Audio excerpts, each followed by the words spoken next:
Welcome to Euroforum UG, where we address Ugandans from Europe, USA, Asia, Africa, Australia, and all over the globe. We share experiences, opinions, and expertise on current affairs, educative lifestyle, religion, and family matters. Follow, subscribe, and like our social media platforms: Facebook, YouTube, Instagram, and TikTok at Euroforum UG. You can also join our live shows every weekend on our social media platforms. For more information, visit our social media platforms or email us at euroforumug@gmail.com or WhatsApp us on +4740 574040. Euroforum UG, communicating with peers.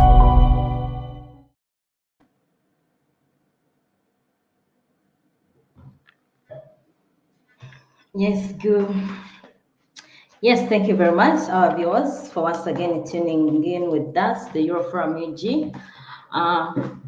Good evening, good morning, good afternoon, wherever you are. My name is Anasali Jorin, again right here in Sweden, and I want to welcome you on our late night show, the Tag Team Show, which is going to be about the highlights of April, what caught our attention and what we felt like it is important to discuss more about it. A lot happened in April, but we cannot be everywhere. We will stick on the few that we feel like they were a plus to us, or we need to talk about them. Yes, join me today on the 1st of April, and the time now it is 20:43, so which is Central European time, and East African time it is 21:43. And I want to appreciate you guys who are all tuning in. This is a late night show. I know a lot is going on. Some of you have been taking your breaks since it's been a Labor Day, and tomorrow we are supposed to work, but we will stick around here as quick as possible as we go through different highlights. Here in Sweden, yes, we've also celebrated the International Women's Day. The International Labor Day. Oh, I'm so into women. Anyway, you may ask, am I alone? No, I'm not alone. I'm with my co-host, Mr. Smogi John Remy from Denmark. I think he should come and spice up because I felt like it is a Women's Day. That's why I mentioned Women's Day. But I want to welcome Mr. Smogi.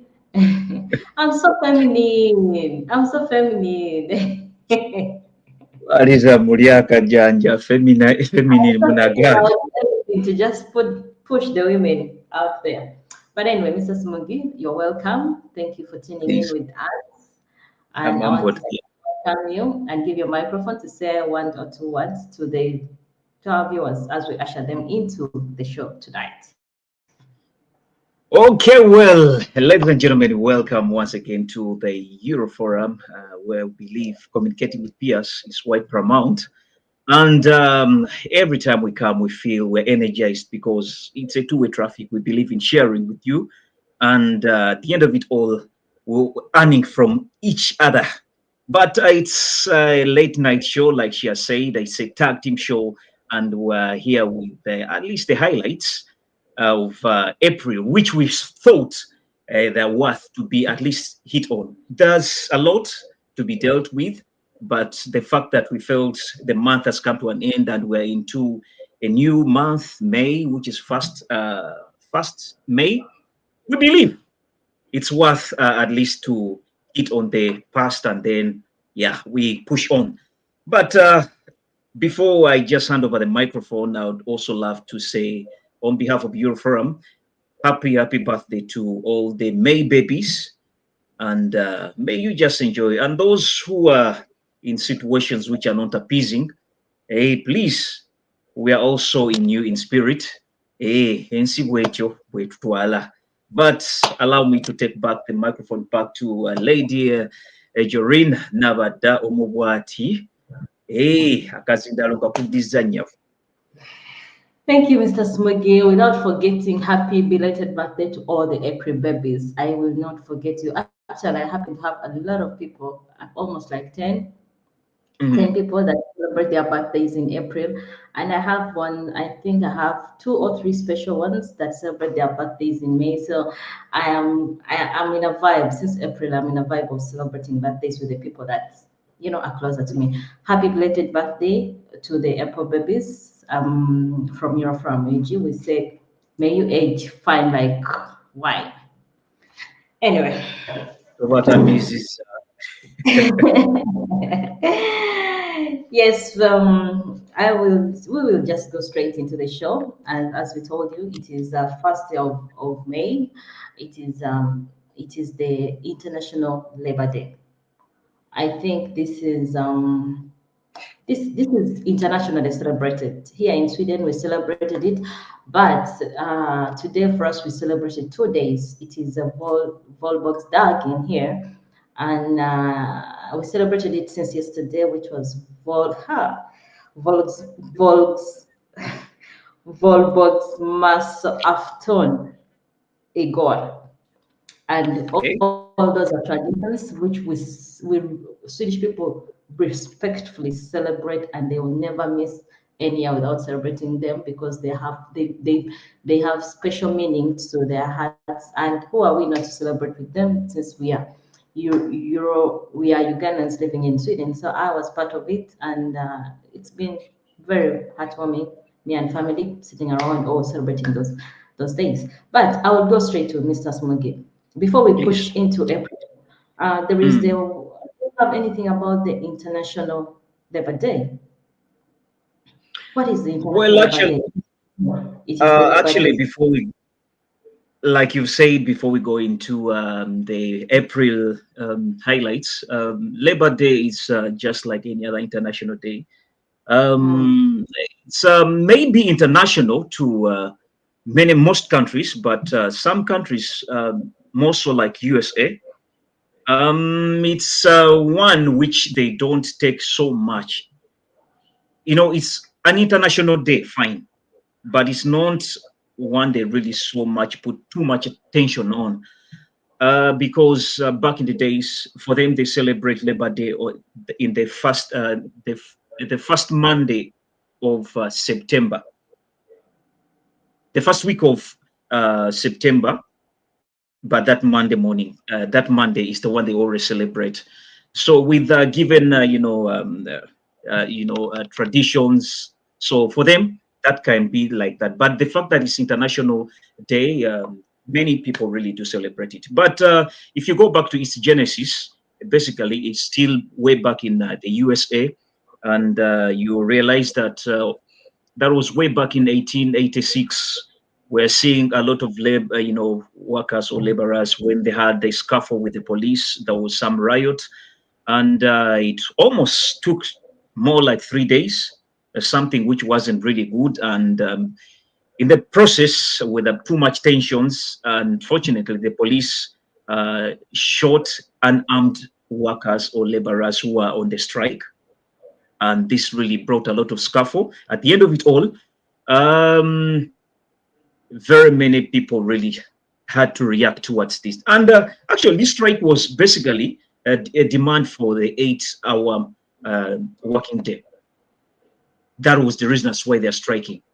So, but in the process of the strike, the police did the unthinkable. At the end of it all, killing certain over like 7, and the rioters also decided to return.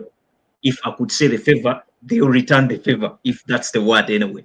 But actually, even that those who made these bombs, and then they also hit back to the police, many were killed, a lot were put into prison. Actually, there are those even who were sentenced to death. There were like 2, I think, on that scaffold. So in a nutshell, that situation was so much remarkable to the extent that it had to be put into a calendar to be, remembered. But the real issue as to why it was a demand for the 8-hour working day. So when people do this celebration, I think it's worth it for people to come and celebrate Labor Day, and mostly those who are workers mostly those who are workers, it's really worth it to go and, celebrate it. Unfortunately, when you come to the other side, we really see uh, many people, I would say, celebrating this day.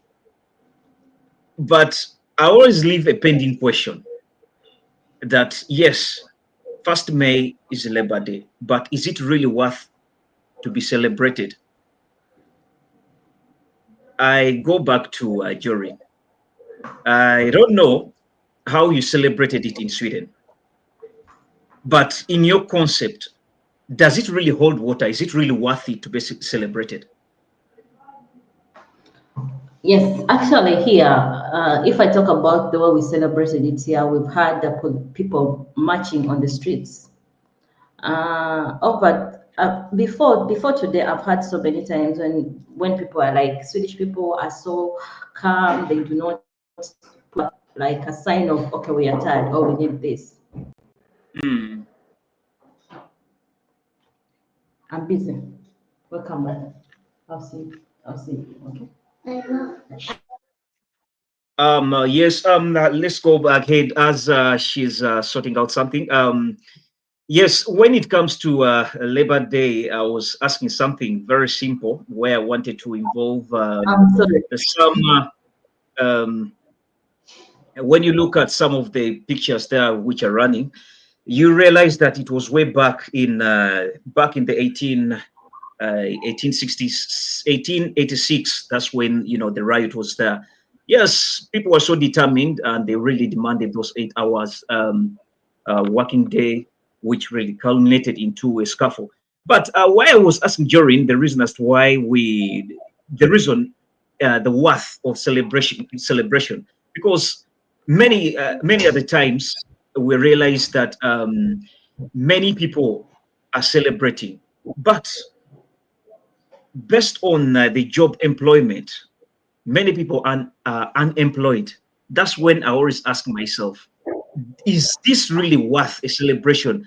The fact that many people really are either underemployed, overemployed, or totally unemployed. That's when I leave maybe the question to you, the viewers. What's your take on this? Is the day worth celebrating if people are really so unemployed?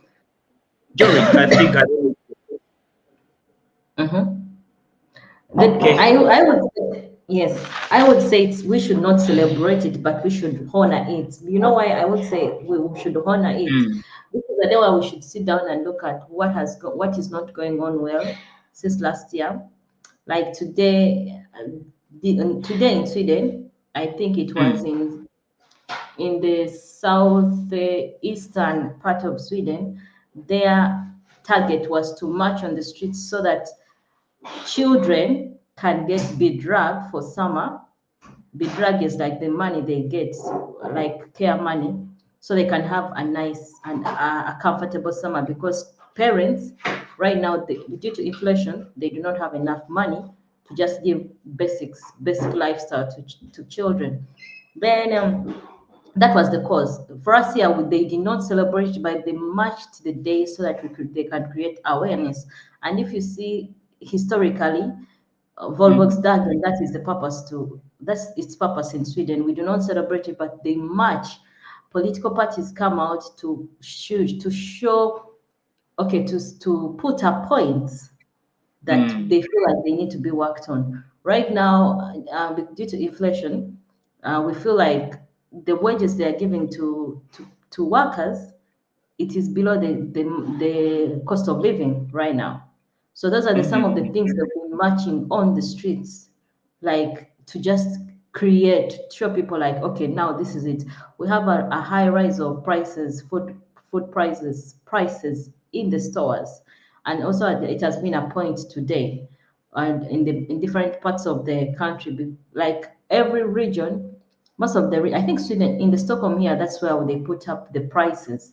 Like we should increase workers more money because now the cost of living is more than the the per capita income. So mhm, here we've not celebrated just as people say, we've just marched to create awareness, to communicate, like to use our to use the people on the street to communicate to the law enforcers that this is not right. And we've seen people during the march, we've seen people holding banners, like banners, so that they can show that we need this, we need this. So today we've not, as Swedish people, they've not celebrated it, but they've marched to that.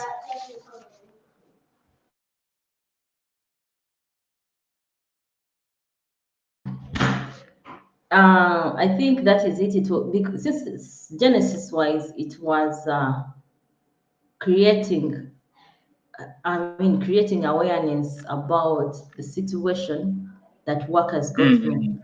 As the Swedish community or the Swedish tradition, they're still doing it. And today it was like that. We still marched and communicated in big numbers our issues, and we look forward to the workers, to the law enforcers, to put them into consideration. Well, this also brings in a certain situation, because now we're dealing with, the wage element, because you're trying to hit on the wage element, and then, rising of prices, salaries, things connected to that.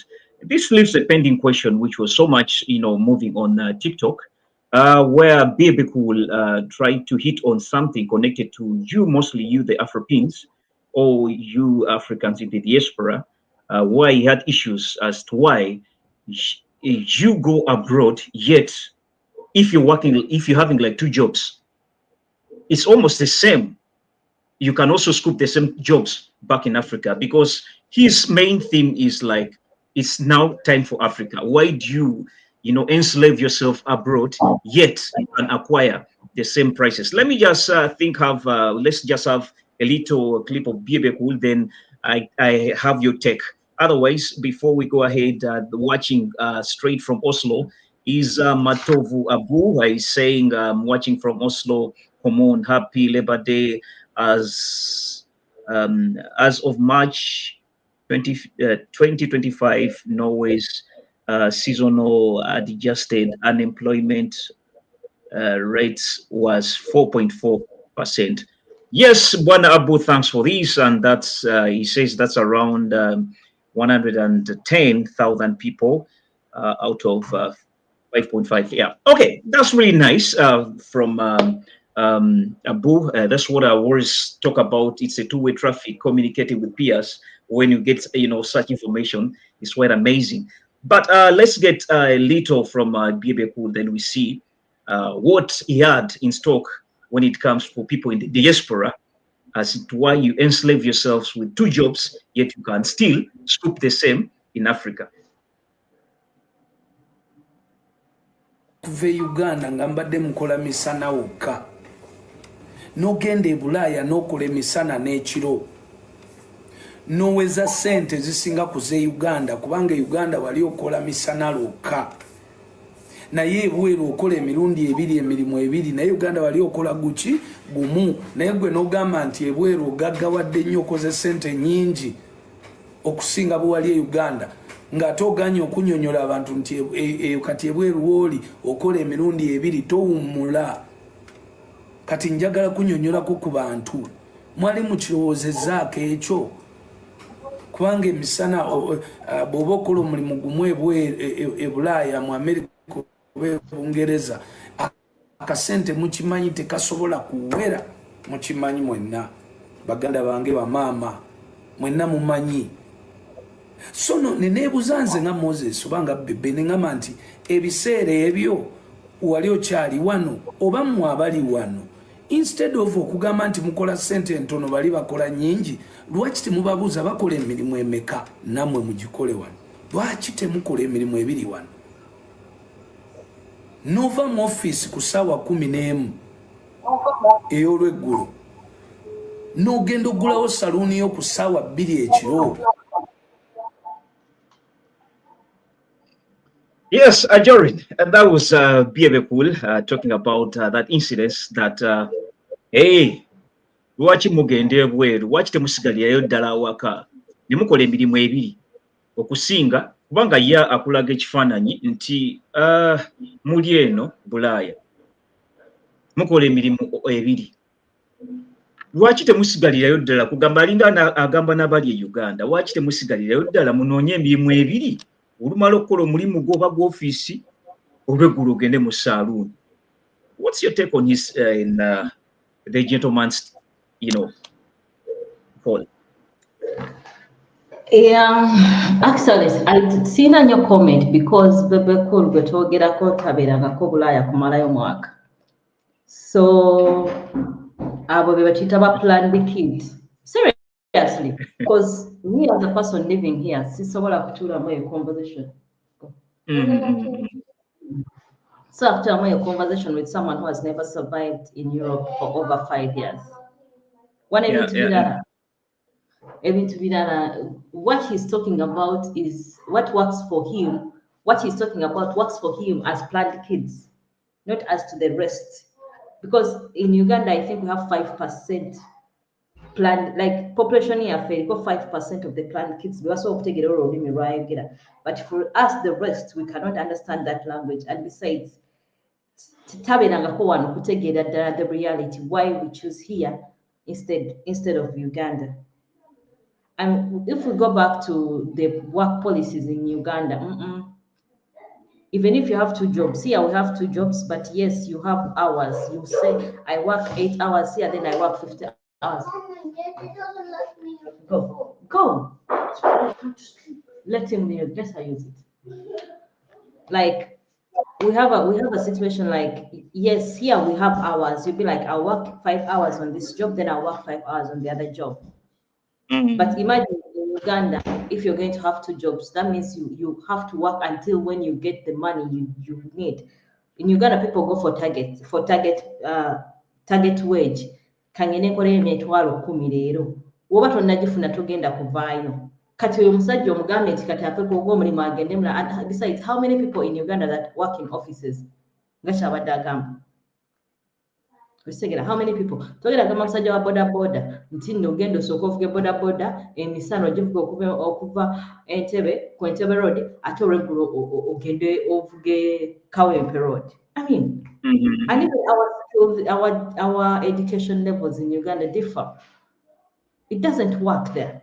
When I can be working in a hospital, never running and babysitting. In Uganda, we have a specialty. So, a conversation in Pulidanga, he's not the right person to make that statement. I'm sorry, she says, no, they want to have a day one not gambe chintu which one gambe or you said or you want to have experience who would sit down and listen to finger for about life because he was communicating to us about a life. To even when we add pieces together, he's speaking out of like theory, practical one of it. So that tech, I feel like set on your time because I cannot talk to him tetuli ku levels of the sima yeshi I've never been a planned kid back home. No. Kati simutegeera nti me I have a family kati ngenda kola mulimu kumacha ate nkola ogw'ekiro. Kati olulimi sirutegeera lwayogerako naye wenzira ku lwawano ate naye talina ndutegeera wano kubanga talumanyi talubeeranga muko wano. So that is my take. We can go into the show. I'll invite our viewers. They can put a comment on that point. They can put a comment to our bamutegera. But in Zenganze,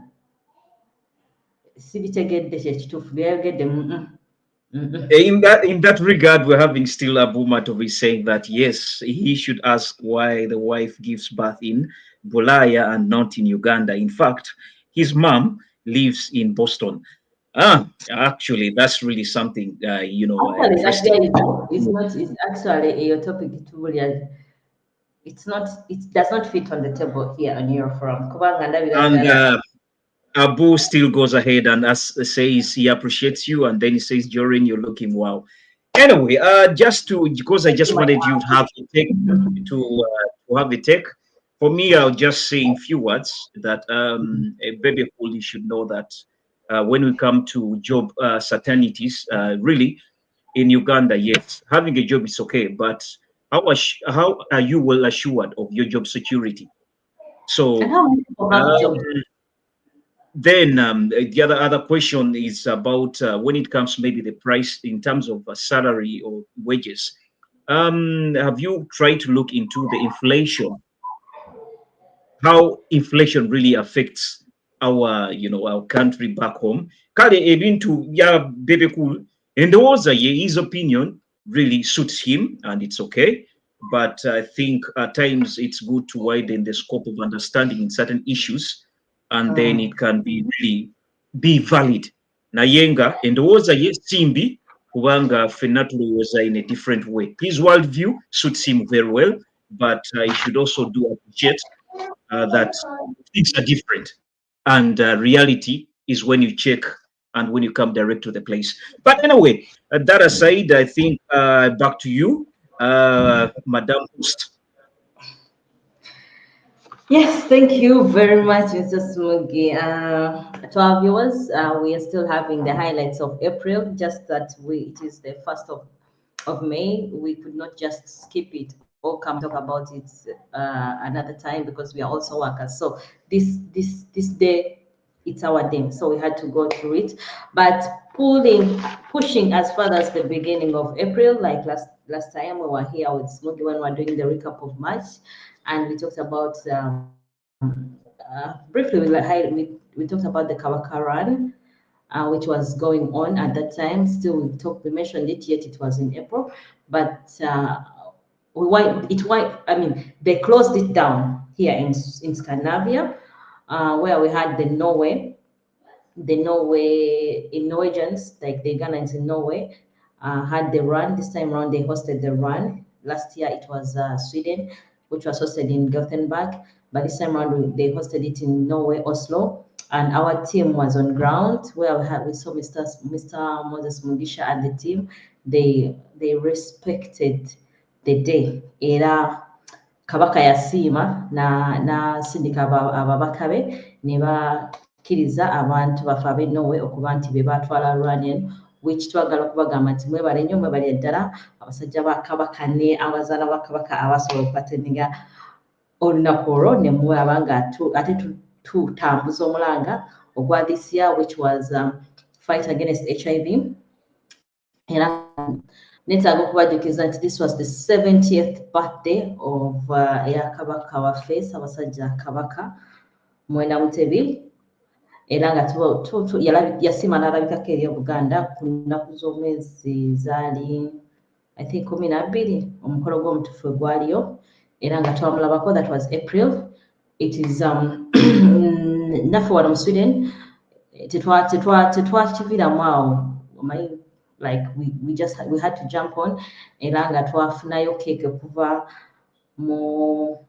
okuva mu Scandinavia, mu ssaza lya Kabaka ya Scandinavia. Abakulu batuweerezayo cake, era twagira ne bannaffe wali eri ekista mu meeting yaliwo nga tusala cake, era twagezaako okutematema ku mpenda ezimu ze tugenda okukozesa okulaba nga ate tujjumbira tutambuza emirimu gya Kabaka wano mu ssaza mu Sweden, mu ssaza lya Ssaabasajja eri Sweden.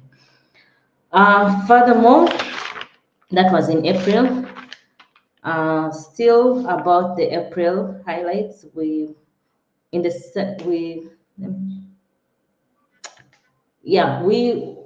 a week after that was I think we had on the same show we had Mr. Mero, who was having Rema for the East European Easter tour. Mr. Smugi, is the East. Hey, actually,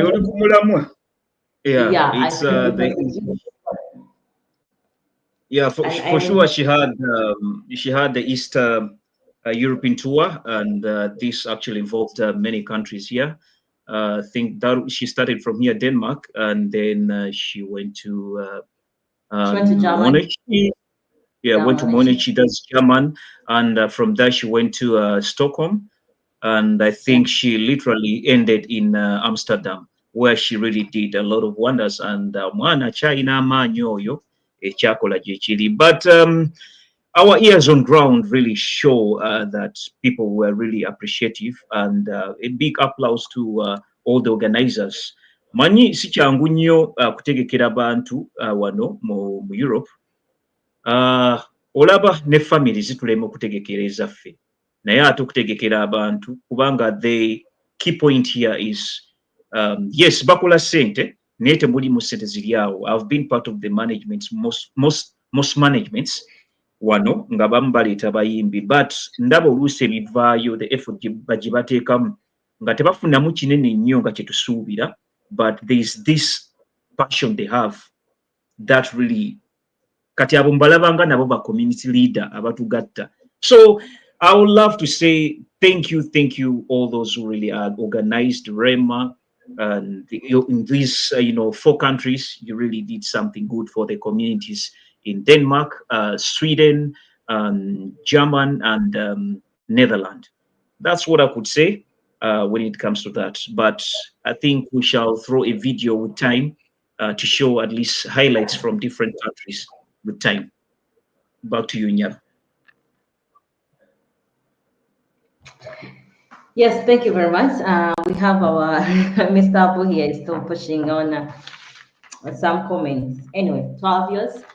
Let me see. Okay, yeah, I'll get into the comment section. Mr. Abu says, still on Bebe Cool, Uganda has 18 million people in employment, but the vast majority work in the informal sector. The government of Uganda employs only around 500 individuals. Just look at NSSF. Only 2 million people are registered. He needs to step up and face the reality. Thank you very much, Mr. Abu.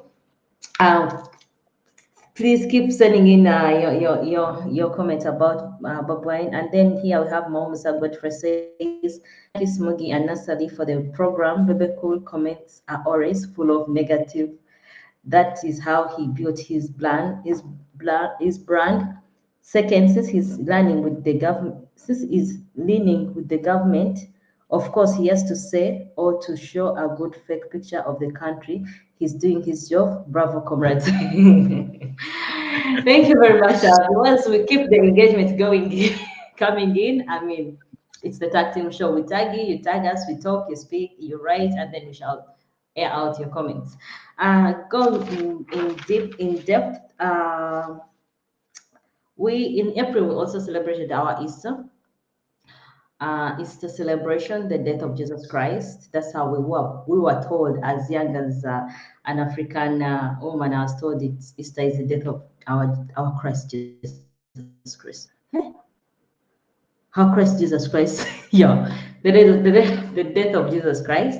So we celebrated it, and I think it's the longest. It's one of the longest holidays, international holidays in the year. Yeah. Because it starts from Holy Thursday, and then it goes to Good Friday. Then we have Easter Saturday, I think. Then we have Easter Sunday. Then we have Easter Monday. So it is the longest, and we always know that we get into our Easter holidays after the holy month of Catholics.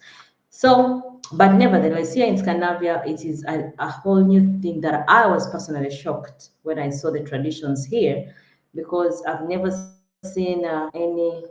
I don't know if I'm living in the wrong side of Europe, because I've never seen any sign of Jesus Christ on the cross during Easter. I only come across the eggs. So I do not want the pagan in me to confuse the Christianity in me. So I'll go straight to Mr. Smunge. What is this tradition of eggs breaking?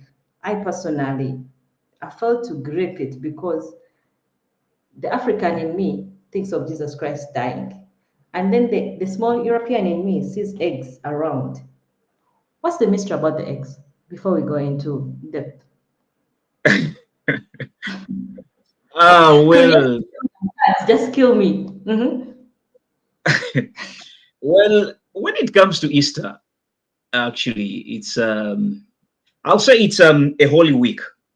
It was a Holy Week basically, and like the way you stated it, Holy Thursday, Good Friday. Then Saturday remains sketchy.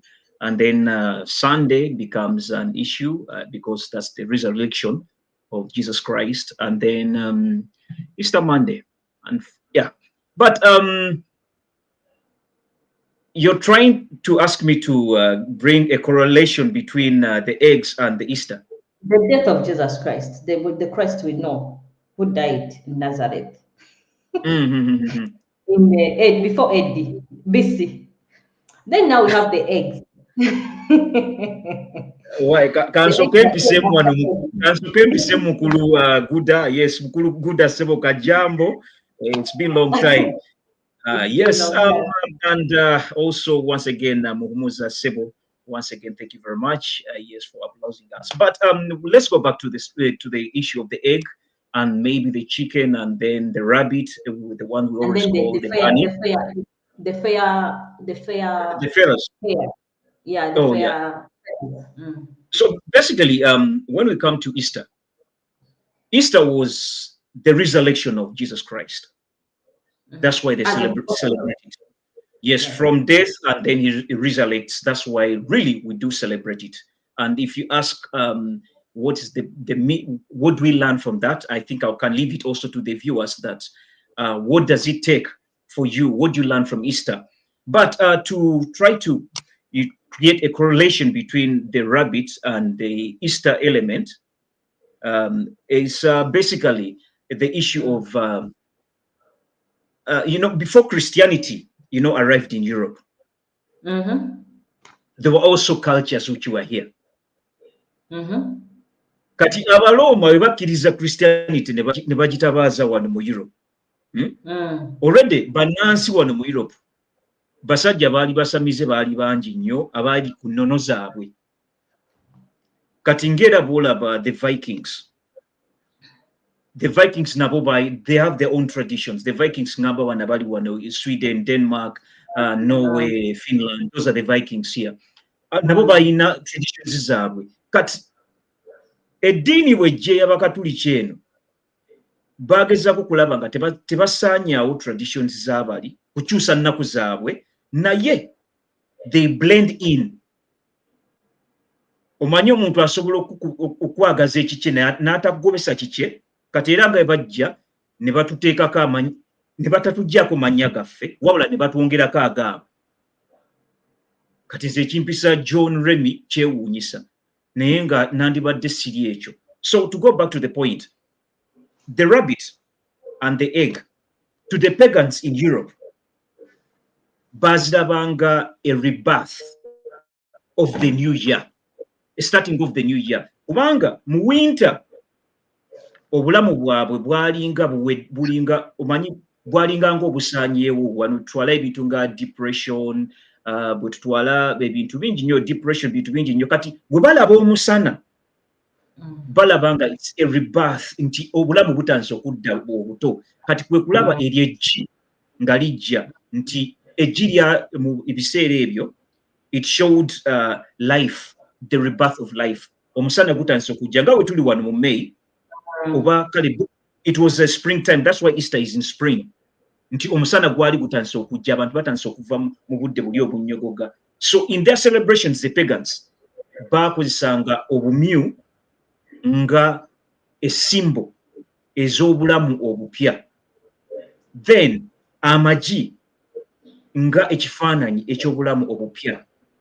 So that aspect, kati I'm trying to bring the other element of the Christianity. But Christianity yote yajja kusaanyawo byabwe. Wabula naye neereeta ekyabwe nti ne Yesu Kristo bw'afa, when he resurrected, aleeta obulamu obupya. So the two, they blended them together. Because with Easter, it's the resurrection of Jesus Christ. And now with the eggs and the pagans, it was, the resurrection of the new life away from the cold times. That's when the two now come in, blending. So they went on, Christians, ne bambaza culture y'abano obutagibasuuza ne bakyambaza okubaagalisa.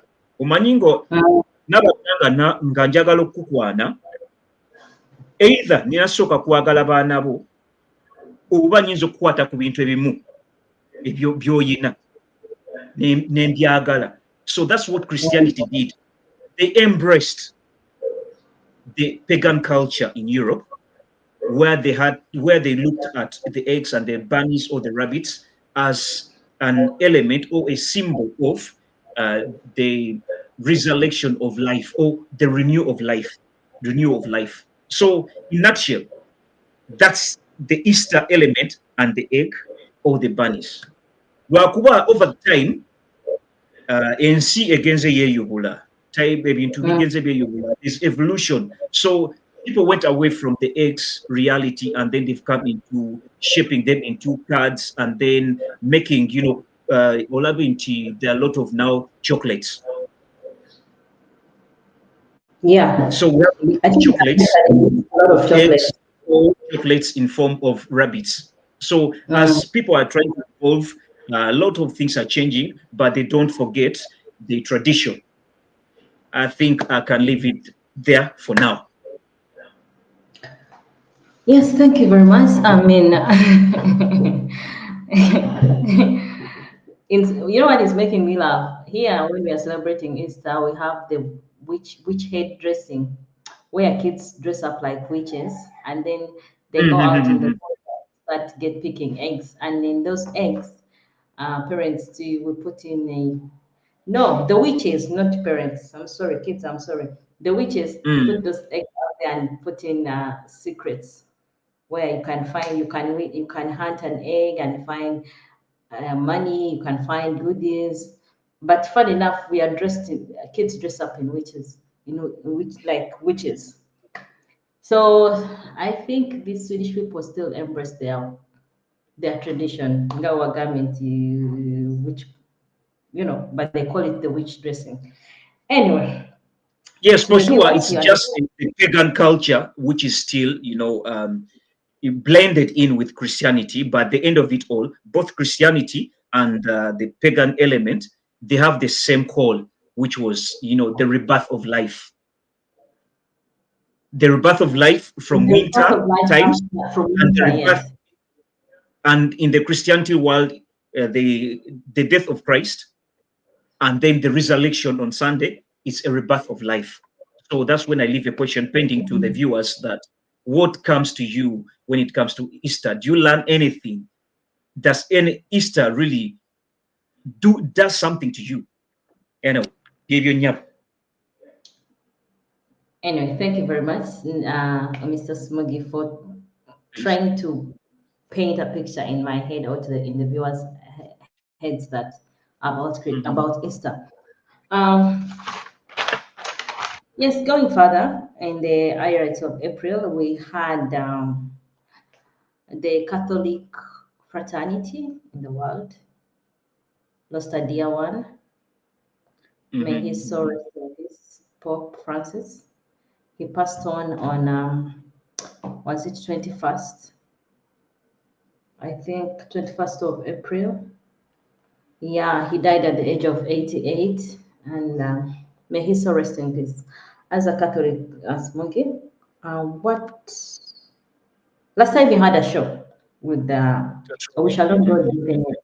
You had a show with Mr. Mbazira about pop, but I feel like you can still put something more on the pop. He was a very lovely. He's known for his good heart and his good deeds. He's a man who advocated for unity. He's a man who advocated for peace.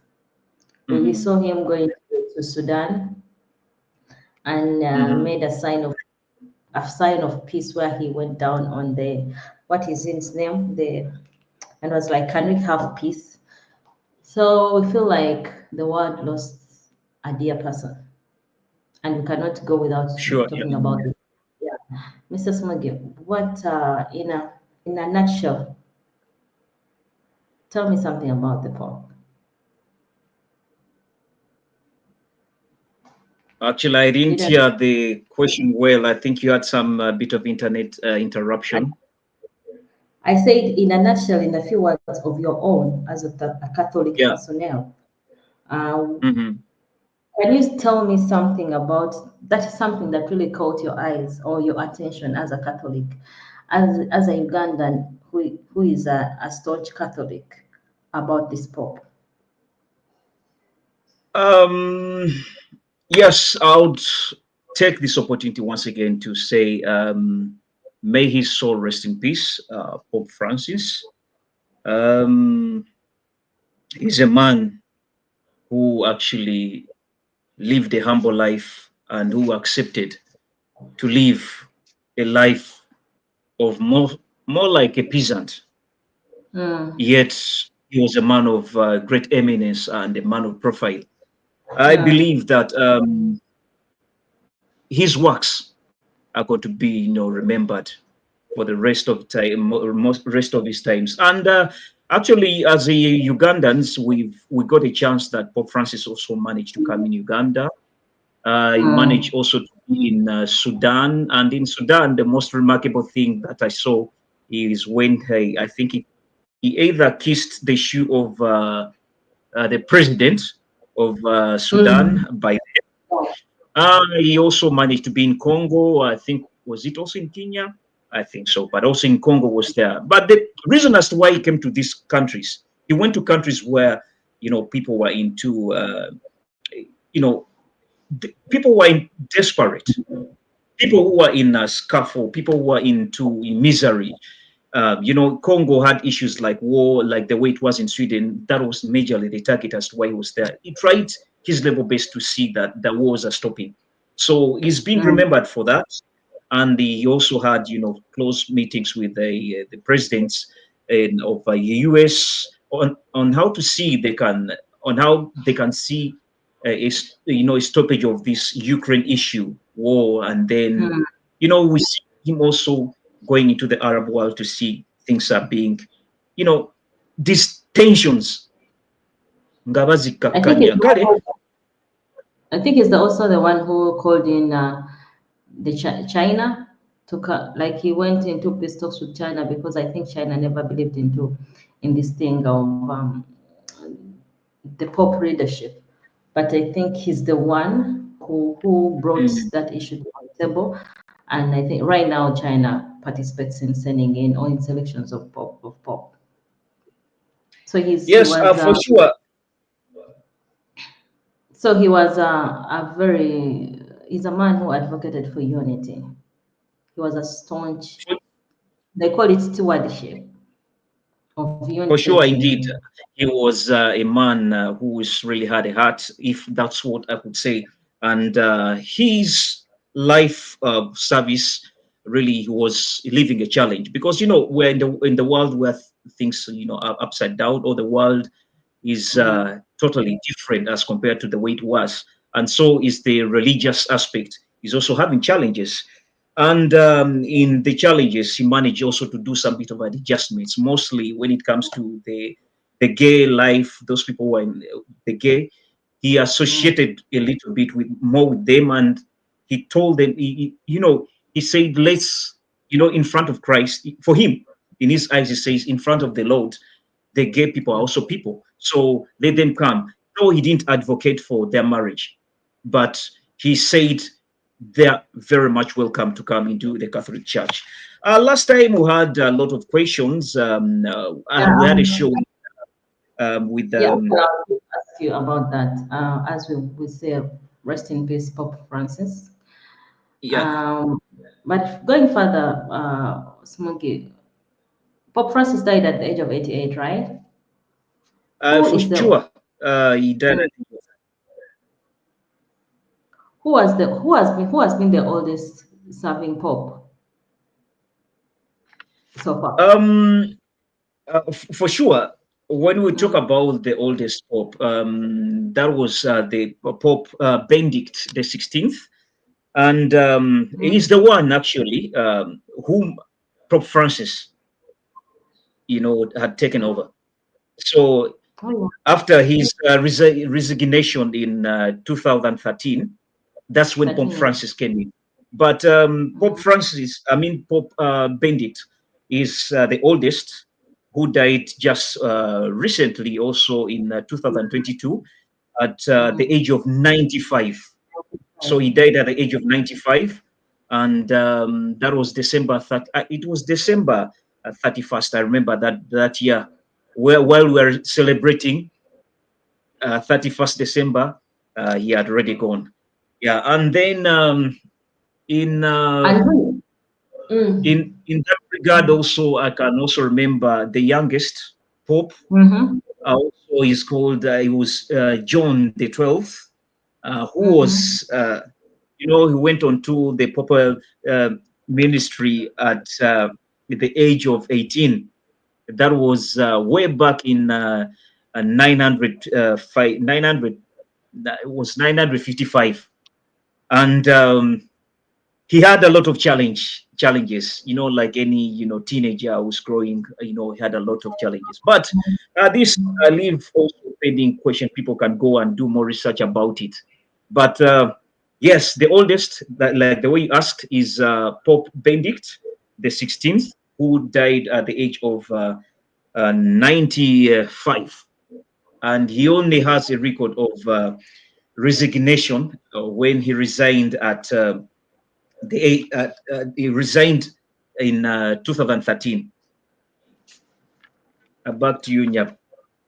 Okay, I mean, before we leave that point, which country has the most Catholic? I mean, no, before. Why do popes change their names once they become popes? Because I see Pope Francis, his original name is it was Buenos. Yeah. Why do they change their names? For sure, popes, they change their names when they want. It's not But a it's must. not mandatory that they're supposed to.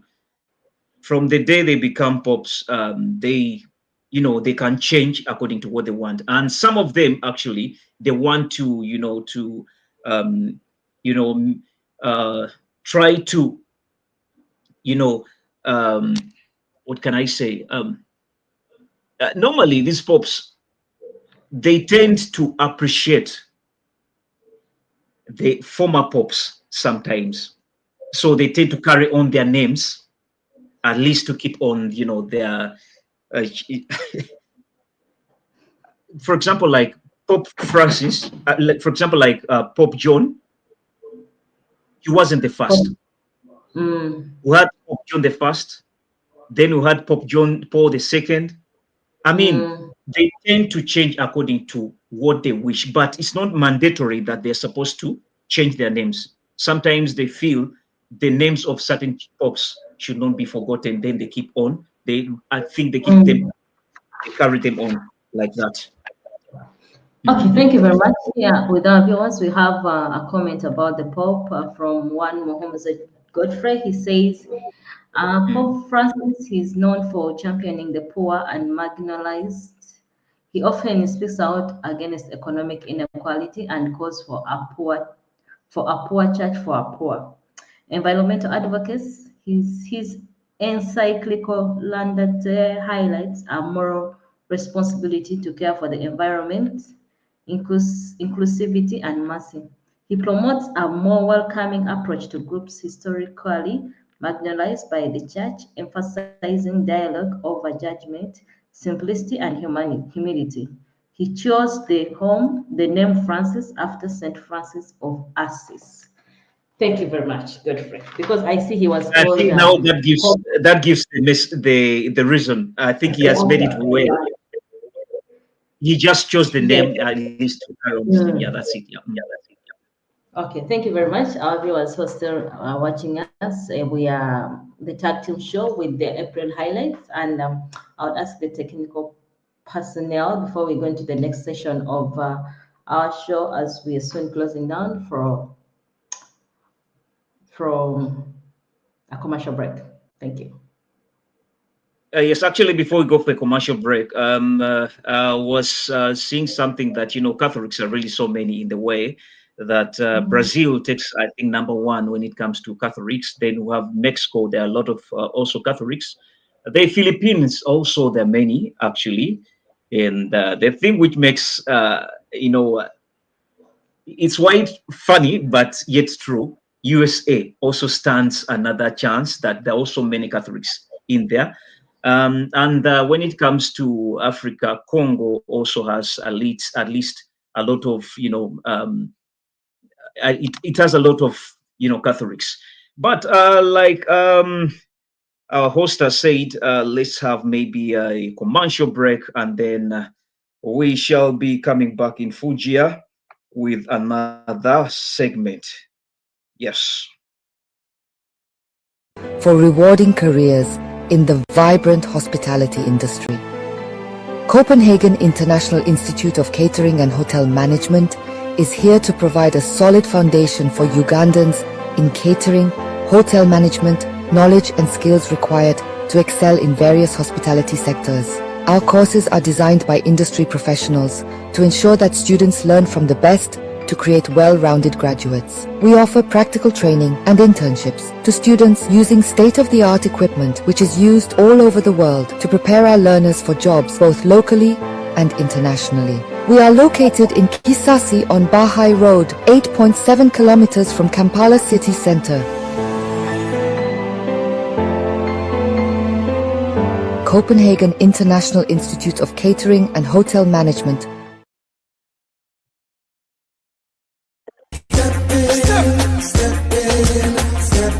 I said the big yard crew will be step in. You know a big deal business when we step in, everything locked in.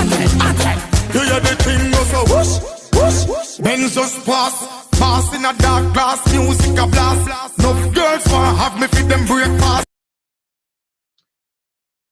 Yes, I think that's we're good to go, and we had, I think, a good commercial break, and I think the last one was so much catchy to me. Who wants so much when it comes to edutainment, because I'm so aligned when it comes to that, department, edutainment. I'm so much into that line.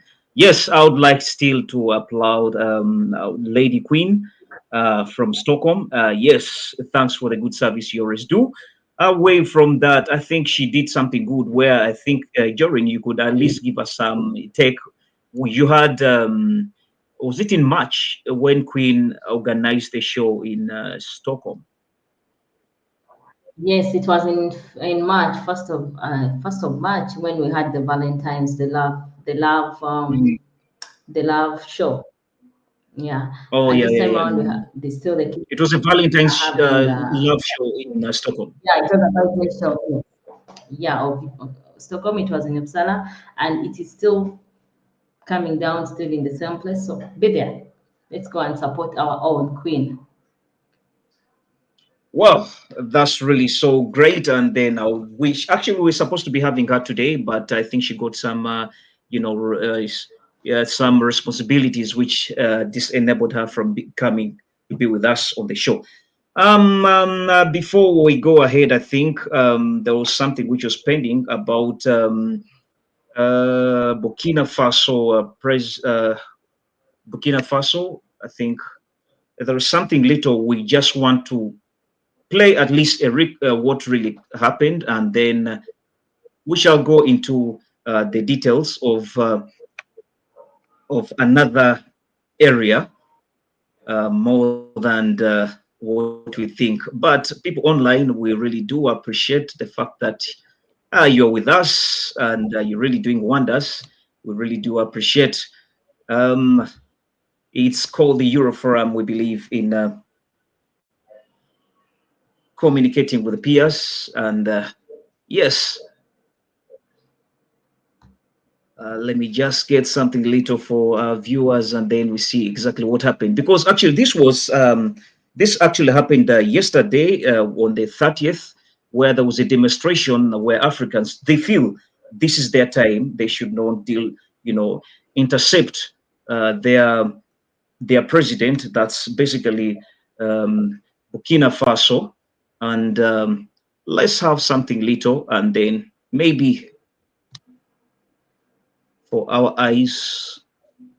To Western allegations that his government was hoarding natural resources and essentially says he and his nation are not slaves. Earlier, we heard from a local reporter who was at this rally, highlighting that Ibrahim Traore has the people's support. The population stood up, the population stand up to say we don't need interference of Western countries anymore in our country. We support our president, Captain Ibrahim Traore, to defend the country, to develop the country, and to take off the country of slavery. That's what most of protesters said this morning when we met them. And the government of Burkina Faso responded positively to this demonstration, and there is a delegation of ministers that are here. We have seen 3 ministers, the minister in charge of communication, the minister in charge of infrastructure, and the minister in charge of territorial administration. So they came to support this demonstration, to say that what you are doing to support us will also stand up to support you populations, because we are here for you. He is building asphalted overland roads. How many years? And today, the person that is building roads, the person that is giving hope to the people, we have some people coming from nowhere to tell them that, you know what, we are ready to give you life. In fact, if they want to give life, they should go to Congo, they should go to South Sudan, they should go there, and the mess they caused there, they should go and put it together, take it back to their country. Enough is enough. We are ready to rise up and say, enough is enough. It is now. They can never keep us in the fear or the shackles of imperialism. We are ready to detach ourselves and say enough is enough. And this is the time that African youth need to read through the lines and see and realize the truth. The same way they did to Nkrumah, they use the same people. And this is a warning that goes to all African leaders. That they sit back and allow themselves to be used by the imperialists.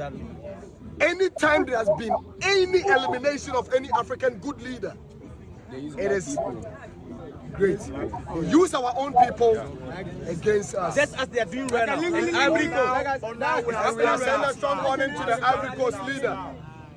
The president of Ivory Coast, if you are a brother and you sit down with our enemy, you become our enemy. Simple. We are not our brother again. Warning to them. Warning to them. And we are sending a strong warning to the president of Ghana to send a strong warning as far as diplomacy is concerned to the president and the consulate of Ghana for Ivory Coast that enough is enough. We are never going to sit down and allow this to happen again. If we believe in African unification, if we celebrate 6th March, which is our independence, that Nkrumah actually linked it to the total liberation of Africa, we are saying today that as he is a president, he should respect that quote of Nkrumah and also believe in the vision of Nkrumah by sending a message to the Ivorian president that, my brother, you are stepping on the toes of the lion. Don't do this as a brother, because if you do, we are never going to sit back and watch you. If we can't get hold of you, you have your families. We'll start coming after them. Tell them we are coming. If we send a brother, the fire will never. Yes, and that's really coming light. Was live yesterday in Burkina Faso, and those were some of the little highlights to scoop for you. And when you come to think about it, I think the African spirit actually, I think it's awakening right now. It's waking up. This generation, for sure, is something totally different, and it's very evident from the president himself, the one of Burkina Faso, Ibrahim Traore, is really doing wonders in a gap of something like 3 years. He has done what countries have not done. So it leaves very many questions to all dictators. I think I'll say all unproductive dictators, because I've seen dictators who are productive. When you talk about the dictators who are productive, I can't leave out talking about Putin. He's a dictator, but then he's productive. Go to China, he's dictator but productive. Let's go to Cuba. Yes, they're dictators, but they're productive. They really think about their people. When you maybe go to Rwanda, if you compare Rwanda, which had vanished, and then within times, and then it came up, you really feel they're really so connected with their people. But Well, all in all, it's a question of, Africans waking up to see things in a good way, or also looking at, the leaders basically, because like one of the philosophers in the political world that said, President Yoweri Museveni, he came out and said the problem of Africa are the leaders who stay long in power. So it's a question of checking ourselves as Africans to see if we're really still Africans or we're something totally different. And to the West, it's high time you had to revise your game. Otherwise, I think the African spirit is trying to wake up, to get awakened up. But that was a little from Burkina Faso. It was a demonstration that was, yesterday on the 30th. And I'll say, be mindful with social media because it has the power. If it wasn't social media, because all this demonstration was organized by social media, and then the influence just got like that until it was really so catchy. It involved a lot of countries. Actually, in London too, they did the same demonstration, which was really a plus. So I'll just say to the viewers that the best way. Time is now. That's the word. And the right word I would actually use is through a song of Bob Marley where he says, Africa Unite. Go listen to that song, Africa Unite. It's Bob Marley's song. And that's it from Burkina Faso. Thank you very much, Smogi. And before we leave the international part, we also have experienced Portugal and Spain experienced a blackout, a power blackout, which lasted almost half a day. I think it was 3 days back, where there was a total blackout. The planes were on stake, airports had no lights. There was everything that operates on electricity. People could not use their electronic cards to pay. There was no cell phone. There was no internet, and this lasted for almost a half a day. That was in Spain and Portugal. I think it is registered as the current blackout since, I don't know. So it affected a lot of things. That was in Spain. For sure. It's let's just have a clip. Instead of, even in the interest of time, I think we should just have a little clip about it so that it can be really reflected well.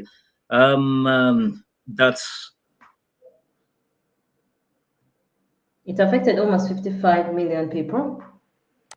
But what's been happening in Spain and Portugal? Well, electricity has mostly been restored a day after a massive power cut. It caused disruption to millions of shops, homes and businesses. It paralysed transport networks in both countries. The operator of Spain's national grid says power has been restored to 90% of the mainland, but the effects of the blackout are likely to be felt for days. The Spanish power company REE has ruled out a cyber attack as the cause of the mass blackouts. And we've just had a press conference we've been monitoring from the Spanish Prime Minister, Pedro Sanchez, who said the investigation to find the cause was still ongoing. Well, that was Pedro Sanchez. Also listening to that was Guy Hedgecoe, who is in Madrid, and he told us more about what the Prime Minister had to say. He did.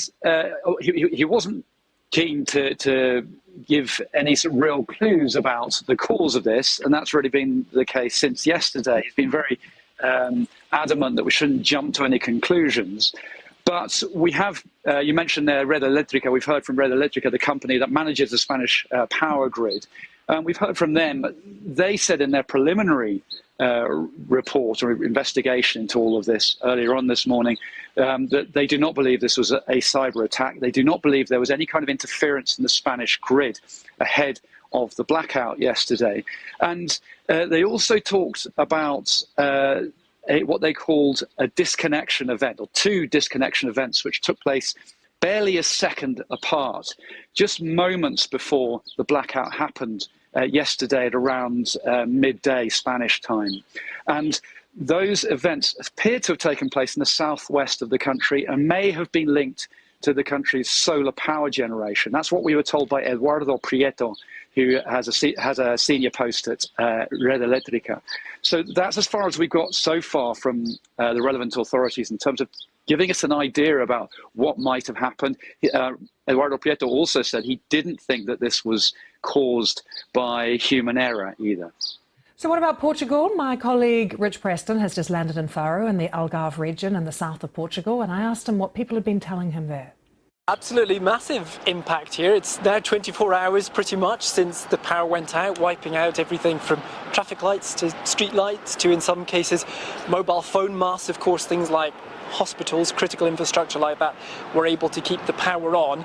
And it's interesting hearing from Spanish officials here, and that's because the Portuguese energy system is so intrinsically tied to what happens in Spain. There's a Europe-wide energy sharing system, and Portugal connects to Europe via Spain. So anything that happens in Spain on an energy front does have a knock-on effect in Portugal. I'm here in Faro today. Lots of very happy people arriving at the airport today who were worried that their flights were going to be cancelled, their holiday plans were going to be scuppered. They were relieved to be arriving here, and possibly as well relieved to be seeing this solar tree behind me as well, just in case the power does blip out again. They can at least get some juices in their phone. The very British complaint that most people had on their mind was that it's cloudy. Yes, that was it from, I would just love to first of all give credit to BBC. BBC for such a heavy, interesting clip from, Spain and Portugal. They really did wonders. So credit goes back to BBC. That was really so nice. But for me, it's just a question of preparation for future eventualities or uncertainties, just in case it comes with the Afro-Pins. What next? Back days, I think it should be last year, or if not this year, we're here in Denmark, we got some bit of, messages trying to tell us to prepare for uncertainties like that. And then they said that we should learn to prepare food which can be food which can sustain us for 3 days. Mm. And so they also said if we have gadgets like, candles, we can keep them around for uncertainty. So this leaves a lot of questions. I was trying to relate this maybe to, this war in thinking of anyway, like. Yeah, and actually, they warned us and we all thought that it was about the war, like there could be a war. But yeah, so we got a lot of such warnings here in Europe, in different countries. So when a thing like this happens, that really echoes my world, that actually uncertainties can really happen. So how far are we prepared? And this is the area where, it never happens. For example, I've never seen here, power going out ever since I came to Europe. And just in case it's supposed to be, there's anyway something they're fixing. And they let you know earlier that on such and such a day, we shall take the power off for like maybe 30 minutes. And it's rare to happen even. And the beauty about this, the Prime Minister of Spain and then the one of Portugal, they came to apologize and then to see how they're going to fix this. Though this is a heavy load to the insurance companies. I don't know how they will deal with this based on what they've lost. Yeah. Thank you very much. Mr. Abu Matov says Nigeria has been without power for many years and population is over 200 million. Abu.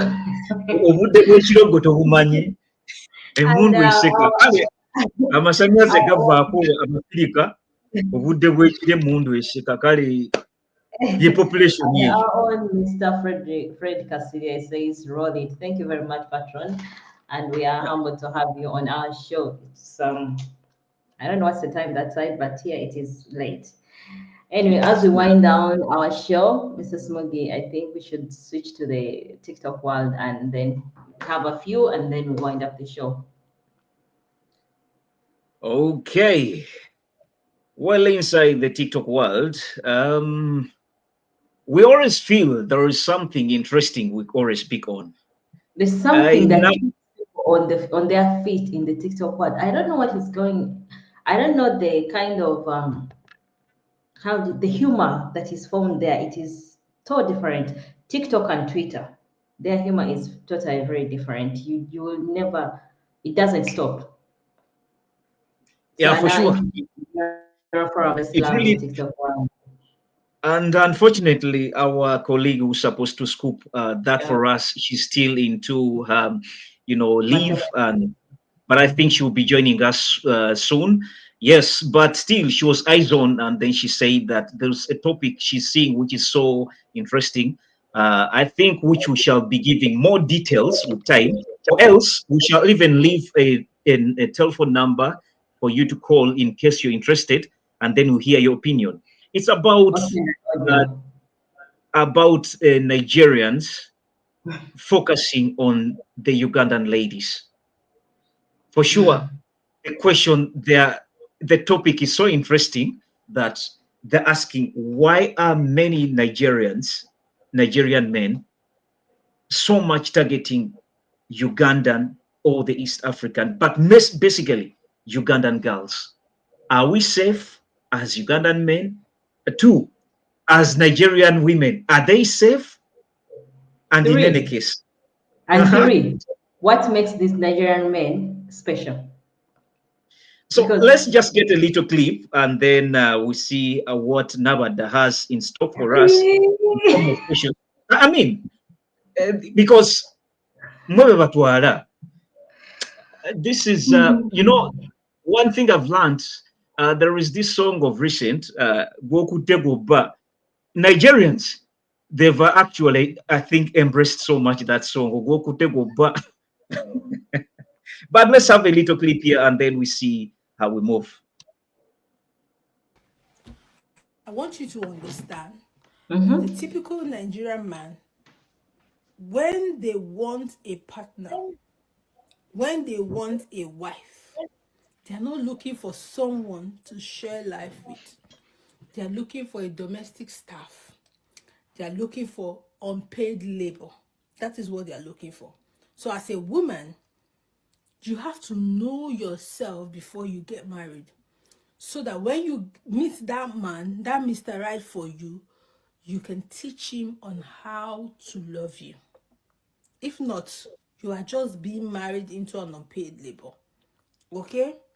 Now, so Uganda women and Zimbabwe women go soon run for now. Because of what? You guys have refused to unlearn your bad behaviors. You guys have refused to relearn, unlearn, and relearn. You guys want to continue to stay in your bad behaviors.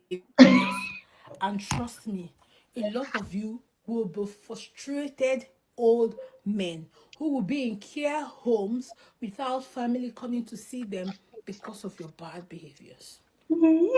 Nigerian women are only asking for accountability. Nigerian women are only asking for inclusion. Nigerian women are asking for appreciation.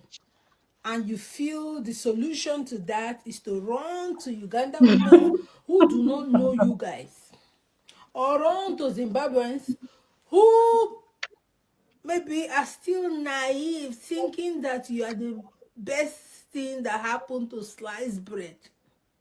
But trust you now. They always show yourself. So we know the fear. We are not scared. We are here waiting patiently.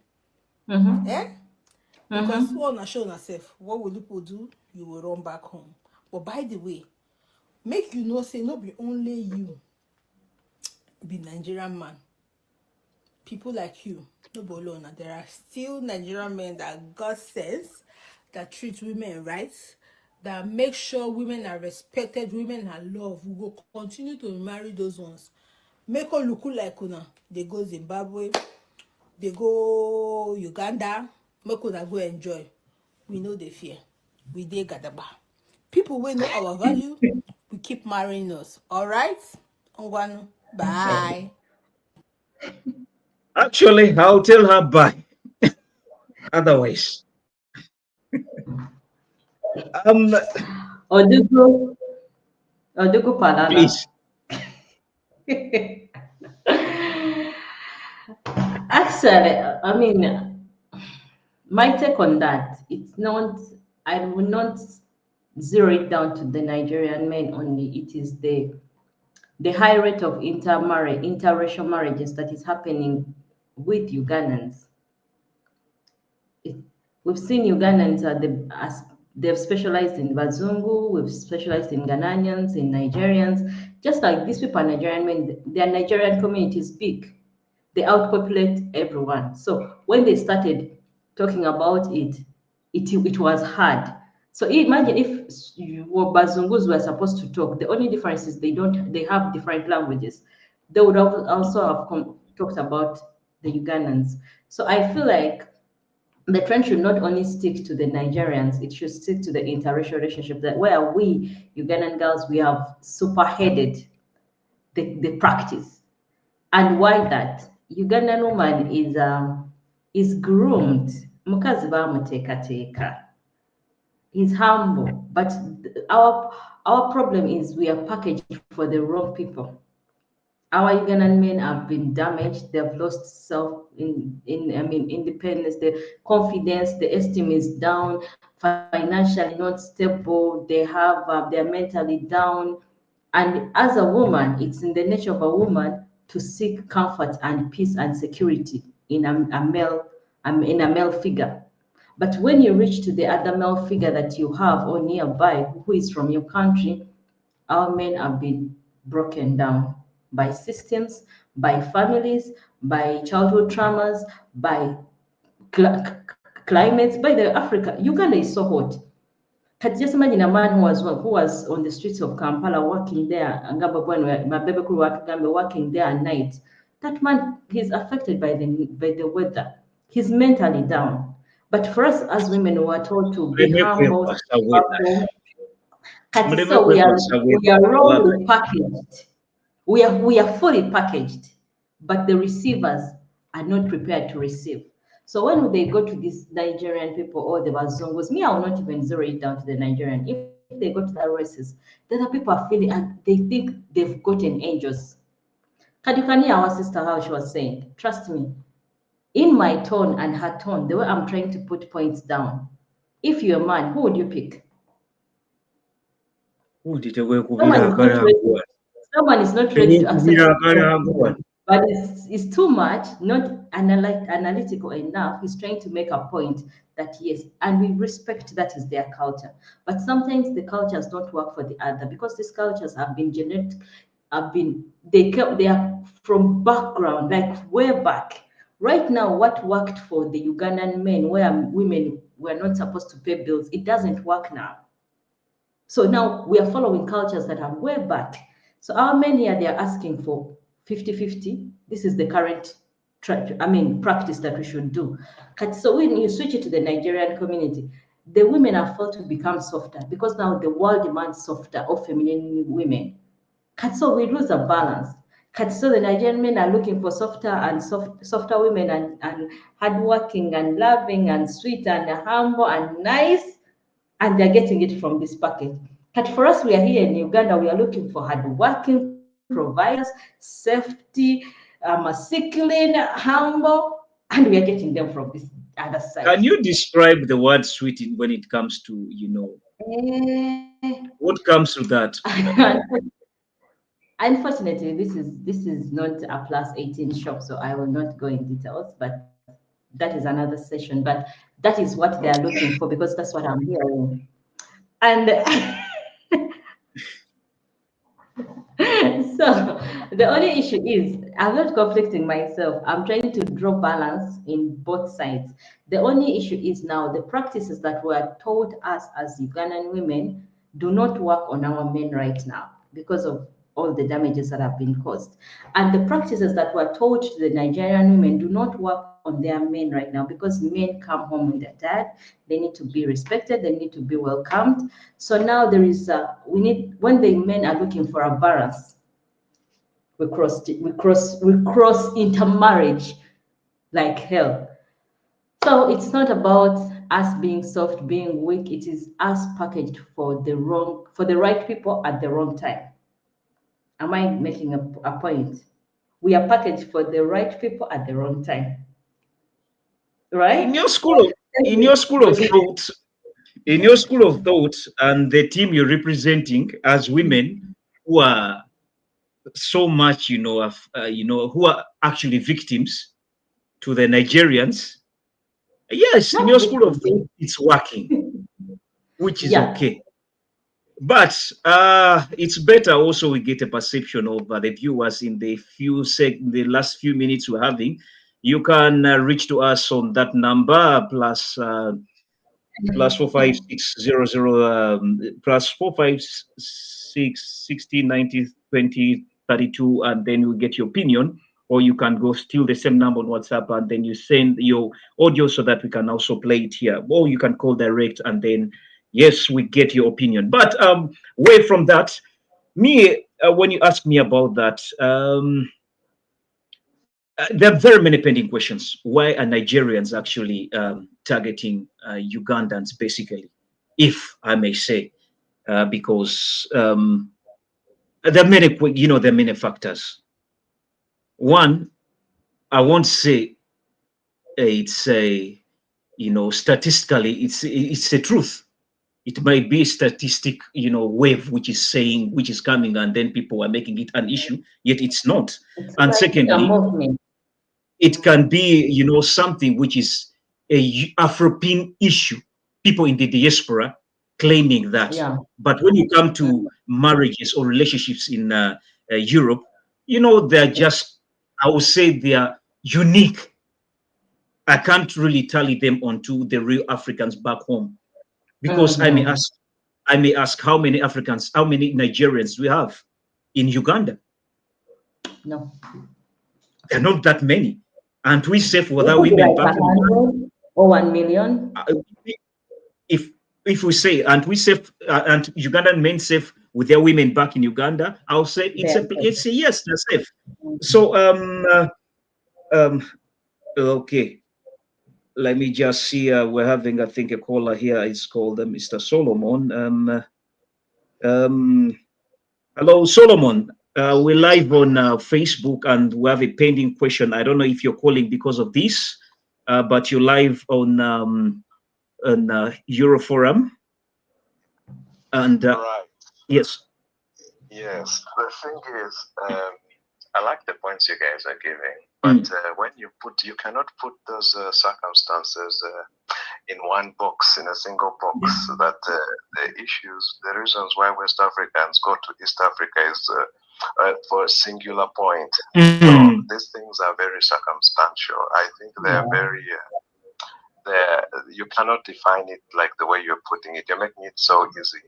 If you put in the circumstances that you have to really incorporate to this point, there is the virtue of the fact that mentally what is local is not good. So even just within Uganda, you want something foreign. Well stated. To the West Africans. Well stated. Then besides the fact that women are being trained how to be good wives, but the men are not being trained how to be good husbands. So I think you cannot limit it to, maybe just for good conversation, but if you have to be realistic, I think you may end up finding that you have to tap into, to dig into, and you will realize that you cannot, you're limiting, you have good points, but you're trying to over-brand it, and I guess to be the realist, just that was the female kind of perspective where she was so much defensive. I don't know whether she's into West Africa. So yes, because I can also agree. I don't know how many seconds more I have. Please. But the Ugandans are the ladies are very popular. It's true because they have a discipline, the essence in them. It's just very polite.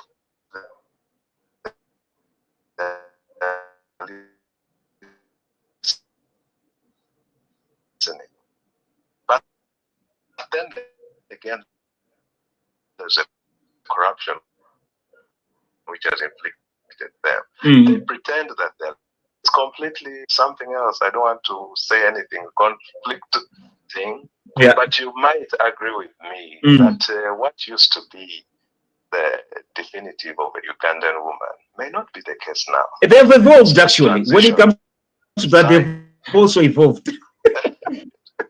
Transitions with time, you can't say so. You can look at the politics of things in these whole scenarios. Is that circumstantially? Anyway, let me just hold my horses. Let me not take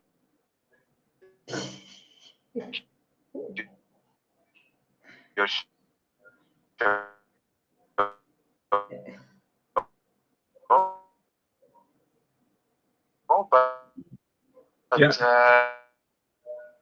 please allow trying to throw. Yes, Naba, that was a little bit more in a way. Naba, that was a little bit defensive in a way, supporting, you know, the Ugandan woman in a way. But me, before even I go ahead to give my opinion, I have to ask myself, what are the push factors for Nigerian men to go for Ugandan women? Then, what are the pull factors? And then, who are we talking about? Are we talking about, you know, relationships here in the diaspora? Because this is why you see a lot of, you know, mixing. Yeah, that's where I'll have a lot We're of all, you know, foreigners, and then it's much more easier for foreigners actually to fuse it. So it's very okay. And in terms of population, just look at Nigerians in terms of number. There are very many as compared to Ugandan men. So it's very okay for them to have the ladies who are still, you know, available. So when someone comes in, sorry? No, my question was, so what you mean, like we have more Ugandan women in diaspora than Ugandan men? That's why we see that they left out those that have not been encountered with Ugandan. Okay, I think there was some bit of that. Though you had some internet interruption. What was the question again? I said, so what you mean there are more Ugandan women in diaspora than Ugandan men? So these men are taking out, when Ugandan men, after getting their own women, the Ugandan women, they left out are the ones that go to the other races, the other nationalities. Do you get my point? I won't really fully, you know, solidify on that.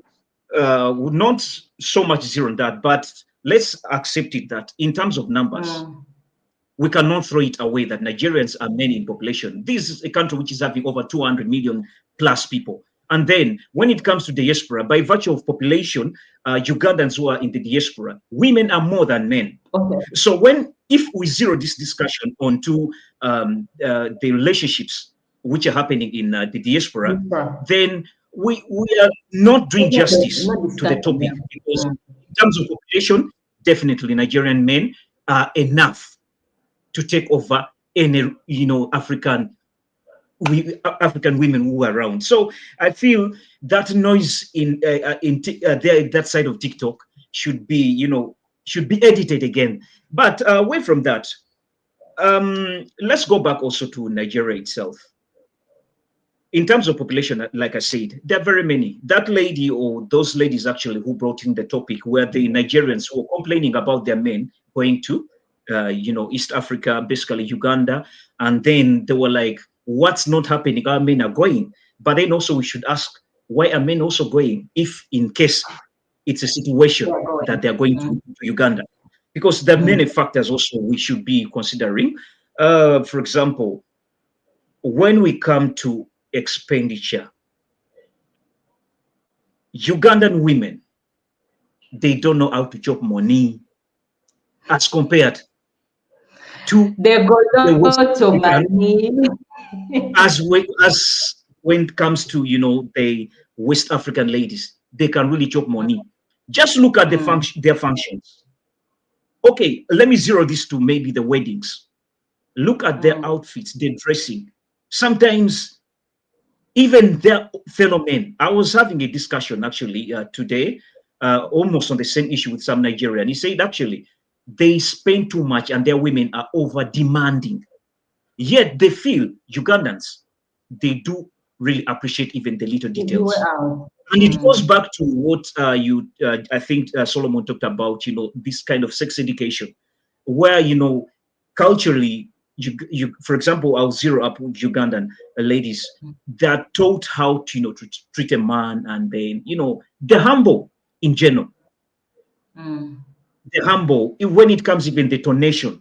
That kind of contrast is, there's beauty in contrast. When it comes to the tonal variations, look at how, our brothers and sisters speak, how they're speaking. Their tones, I'm sorry to say, they're a little bit aggressive as compared to people in the East Africa. I'll say specifically those in Uganda. There's a way, that calmness they have. So to the Nigerian men, they would always prefer someone who's submissive, someone who's calm, as compared to their sisters. So I would love to just say my, school of thought is not the best to define the situation, because matters of love are really so complicated. There's no pedigree to, to give a true definition of how really love is and why people really cross over. But then also we should also ask ourselves, why are they going? Are they going actually for love, or they're just targeting something else for comfort? And then our women, we may claim that, like Solomon has said, that we may claim that, yes, they're our Ugandan women, but because these days, they also, the Nigerians may think they're Uganda. They might think they're getting easy goers, but then they may also be utilizing. They don't want to pay bills. Never gamba to never know, because they're spenders. Actually, talk about spending. When it comes to East Africa, yes, I'll say not all, but in general, we're not good spenders as compared to people in the West Africa. For some reasons, by the time they leave their country, they've come to stay. If they get a woman, they spend everything to them. They don't think about home. When it comes to Ugandans or East Africans, where people who are into this black tax, where you here at the same time, also back home. But most of them, they normally, once they leave home, Nigeria or West Africa, they come to settle and they come to live. So it's easier for them to spend. What they get, they spend it, because maybe probably that's how they've been appreciated. But I think we're having some comments up there. We still the lines are still open if you want to call in and give in your opinion.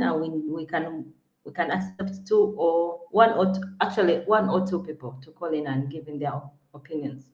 The number on the screen is +45 609 02 032.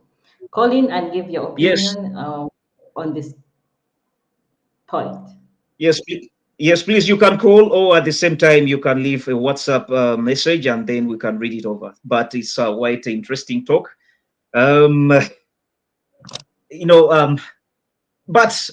I wish we could get also some, Nigerian brothers also to give their take when it comes to this, topic of discussion, which is almost coming to a closure. But I think we shall have to bring it in full gear and blend it with something else, because time is not safe. We're having Mr. Solomon. He says, Jorin, you have many points, but it keeps conflicting yourself. It seems so. Then he says those statistics are not there. Those are assumptions. Otherwise, we could all have Chinese spouses. Quite interesting. Abu comes in and says, obulamu buwangwa nga tunyweza obutonde, life in culture, embracing nature and tradition. Yes.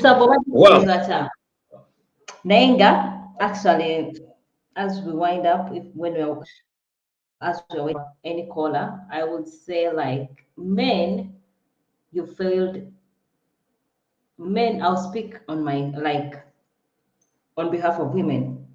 Men have failed us in a way that every time a woman communicates communicates a pain, communicates an issue, men just defend themselves and do not look at the point and find solutions. That's why over times women have stopped complaining and they've jumped on to making movements, feminism, emancipation, equality.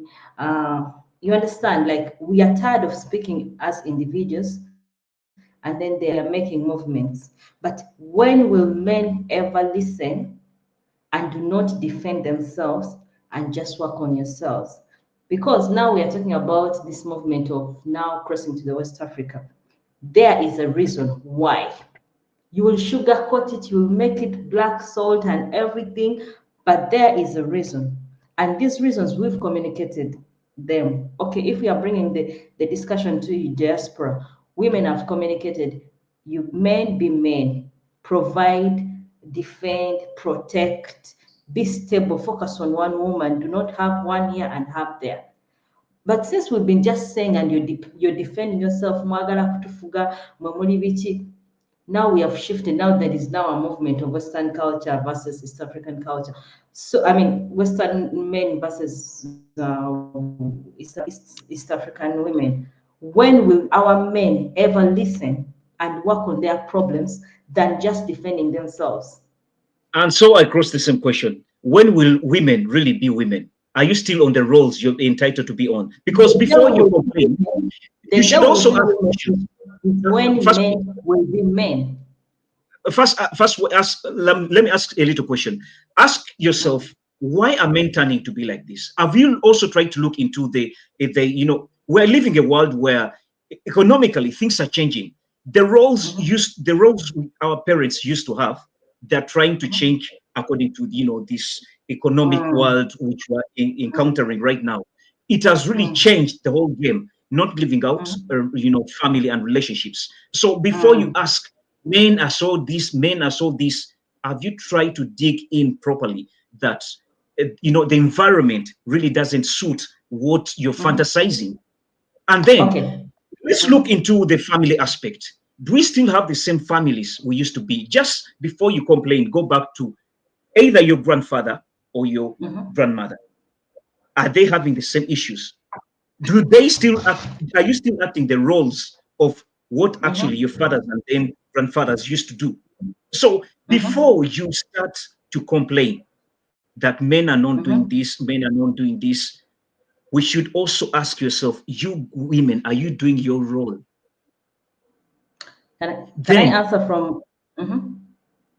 Then the reason as to why even Nigerians are running away, are their women doing their role?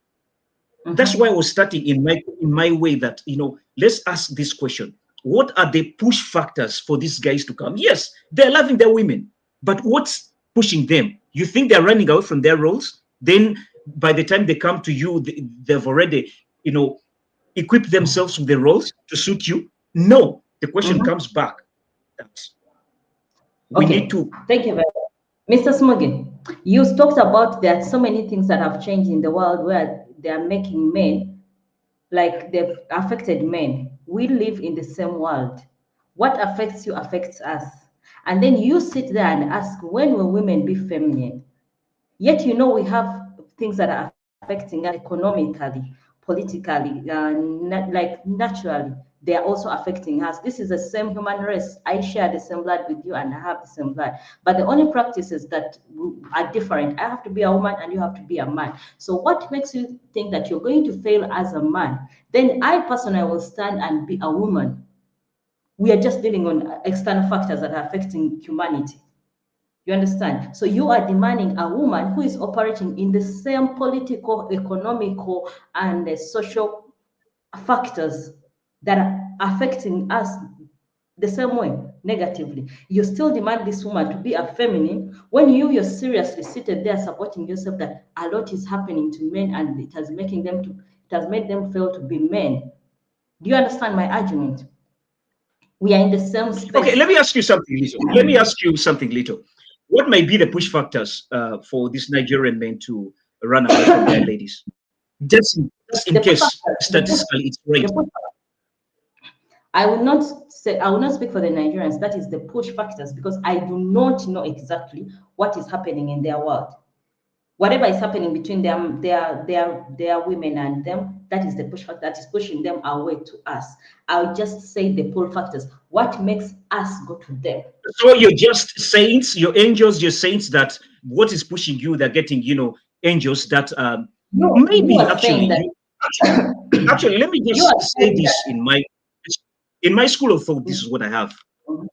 Most, it may be a little bit, uncalled for, but most of our ladies who have gone there try to look at them and then figure out. In just like the diaspora, it's like I said in the beginning, it's very okay in the diaspora. Actually, even it should not be a topic of discussion. It's normal. But if we're discussing this topic, we're looking at one who is fully settled in Uganda, and they're bringing up this topic, I'll say that this topic is really, it's really lacking water.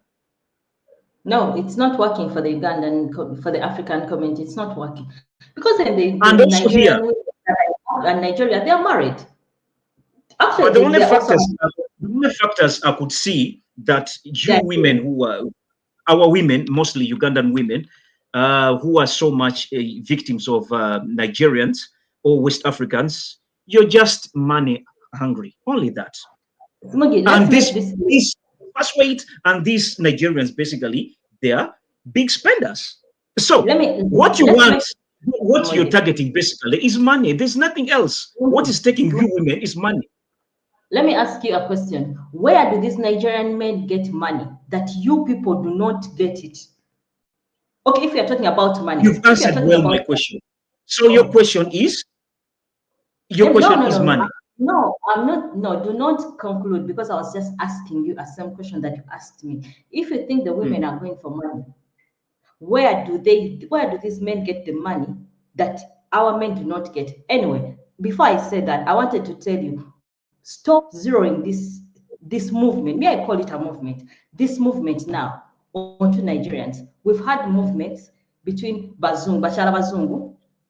No, Jerry, the reason that's why we're talking about this is a segment we just saw on TikTok. Actually, why we're making it a topic of discussion. The reason why I brought the other one, the reason why I brought the other ones, that the problem is not about only these men. The problem is as big as other people around here, because here in Europe, everyone came here for greener pastures. But if I'm looking for my greener pastures and the next person I'm supposed to settle with is also still struggling, and you guys are saying these girls are going there for money, where do these men get the money? In the same work environment, same policies, same geographical location, where do they get this money that they spend on these women that our men cannot get? Stop zeroing this thing to money. Zero it to so you want men with money. That's the thing. That's what I'm trying to ask. No. I will leave the so why are you making it so much an issue? Then why do you make it an issue? You brought the TikTok anyway, I did not bring the TikTok. I'm here defending the TikTok world. Jorin, my take on this is only very simple. There are very many push factors that are pushing them way back from home. And then there are also these pull factors. The pull factors, they've already found, these humble, they've found these humble Ugandan ladies or East African ladies, very humble. And then they don't want too much. They appreciate even the details. And then there is what I mentioned, that there's beauty in contrast. Culture difference really brings in so much to learn. And then we're just humans. We always love something new. We always love to humans by nature, we are adventurous. And when it comes to maybe certain countries or certain people, they're more adventurous as compared to others. I think I had, what I call from West Africa, 90% do drug. Okay, there's someone saying West Africa 90% do drugs. Anyway, I leave that. Can I use WhatsApp? Yes, please. You can call. You can call, please. Yes, in the last, as we're coming to the end of this, we're having some only 5 minutes, and then we shall be calling it off. Yes, Mr. Solomon, I think, is back with us. Yes, Mr. Solomon. Yes, I don't know how. I think I am a bit delayed. Are you towards the end? We are coming to close at the end, but I can take your opinion as the last one. Then Okay, I'll be safe. The last thing I heard from what I'm hearing is Jolene, Yes. who has good points, also contradicts herself. Yeah. She speaks that okay, how comes the Nigerian men have what? Money. Have the money Ugandans do not have, and I'm thinking the circumstances are different. True. Let's look at it. See, don't Ugandans have music? Do Nigerians have music? How come everyone is Afro-beating and where is the what? Where is the Ugandan music? So we cannot call. There's no one rule for applying for everyone. For all, yeah. Yes, the Nigerian resources are different. Those guys have been getting money for a while now. That's true. They have somehow tried to not necessarily divide it equally but they just are more intentional in wealth accumulation. But also there's another thing. Ugandans have moral standards of their discipline. True. That's why Nigeria made its mark internationally. Like those guys will steal you and laugh at you after. A Ugandan will steal you and feel bad later. Like, but what did I?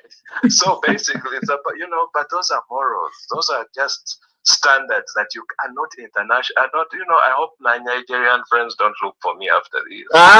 You're still safe. But otherwise, in any case, they look for you. We look for them, a Ugandan lady. They will be safe. And then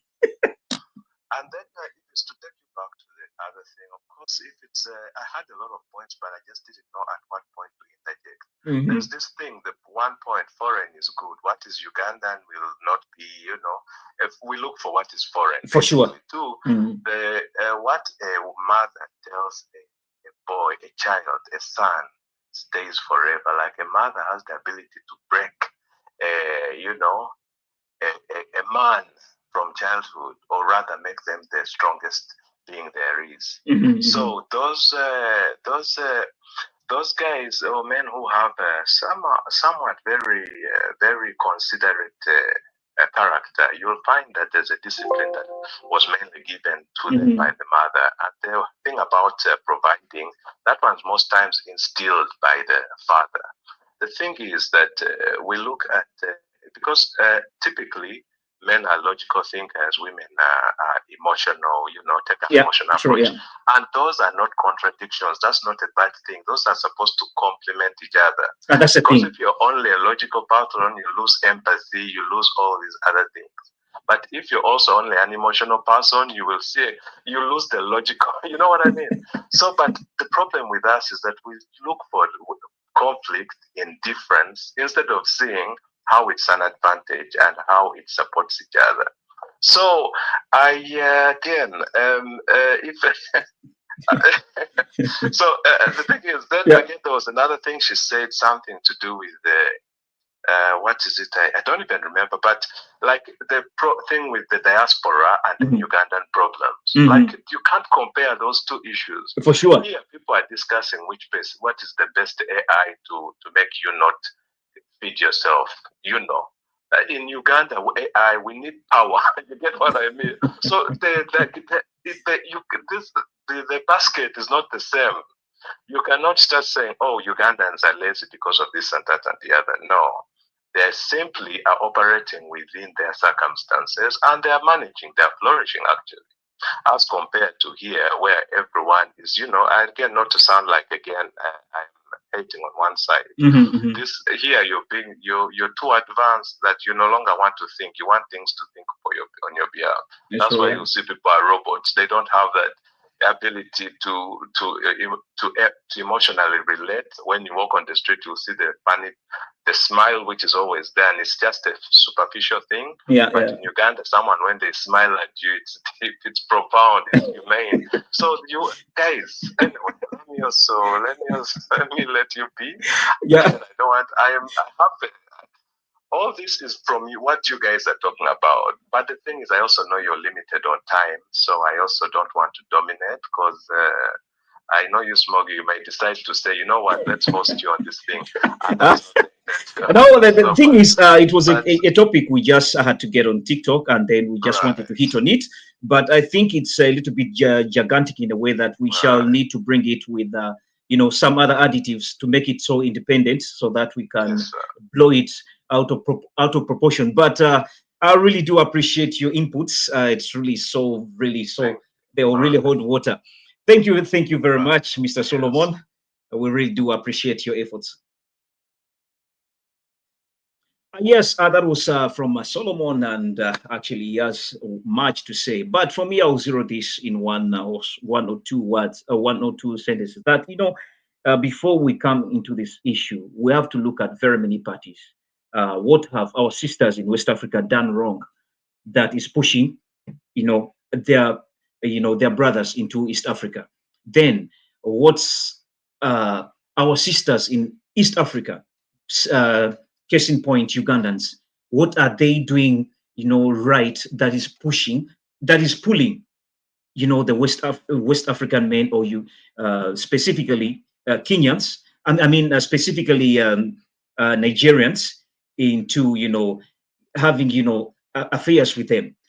So as we're looking at the pull factors, we should also look into the push factors. But given that there are many factors that can really cause this situation, and when it comes to, in terms of statistics, we should not actually say it's a gospel truth that actually Nigerian men are busy targeting Ugandan.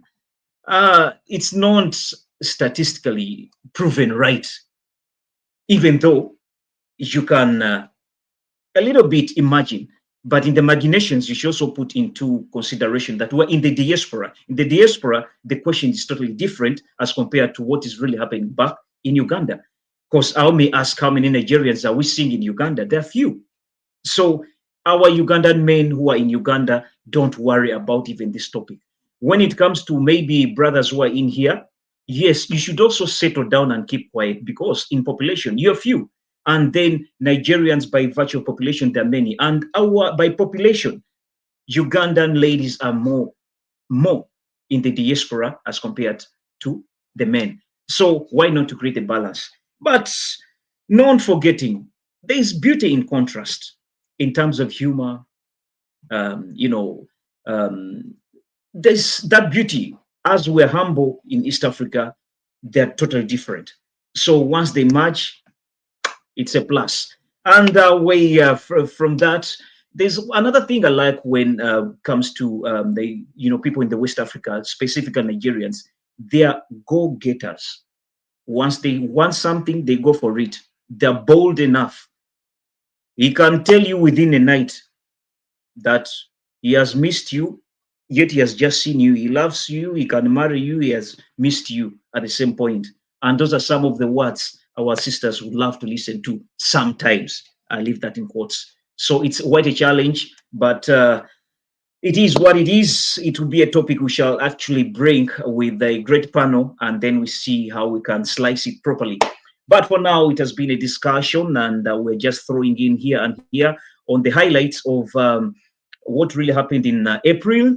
And we really do appreciate our listeners who have been with us. It's really always mighty to be with you, and throwing in your comments. It really gives a true slogan of Euroforum of communicating with peers. And that said, I think the host of the show has got some internet interruption, and then she disappeared. But I can fully, conclude it by saying we really do appreciate. We can't take you for granted. Every time we come in, you're always in there. Thank you, and I would love to wish you a blessed a new month, and keep always with Euroforum. Remember to subscribe with Euroforum WhatsApp. Euroforum WhatsApp is there. Euroforum Facebook. Keep on, following us. Euroforum YouTube, Euroforum Instagram, Euroforum TikTok is also there. And I would love also to say hello to my colleagues. We pedal with this platform, Mugisha and Mugisha from Norway. Then we have Samantha from Finland. We have Nalmu Irene, Ugandan. We have Joreen herself, who has been the host today, and she's from Stockholm, Sweden. Then we have Ntongo Esther also, who is specifically in the TikTok world. She's also based in Uganda, but we shall be having many, because actually we need more manpower so that we can at least give more, information. But that said, allow me to say it has been a wrap and evening. I would love to say thank you, and thank you very much. Goodbye for now, and see you in the next encounter this Sunday. Welcome to Euroforum UG, where we address Ugandans from Europe, USA, Asia, Africa, Australia, and all over the globe. We share experiences, opinions, and expertise on current affairs, educative lifestyle, religion, and family matters. Follow, subscribe, and like our social media platforms: Facebook, YouTube, Instagram, and TikTok at Euroforum UG. You can also join our live shows every weekend on our social media platforms. For more information, visit our social media platforms or email us at euroforumug@gmail.com or WhatsApp us on +4740 574040. Euroforum UG, communicating with peers.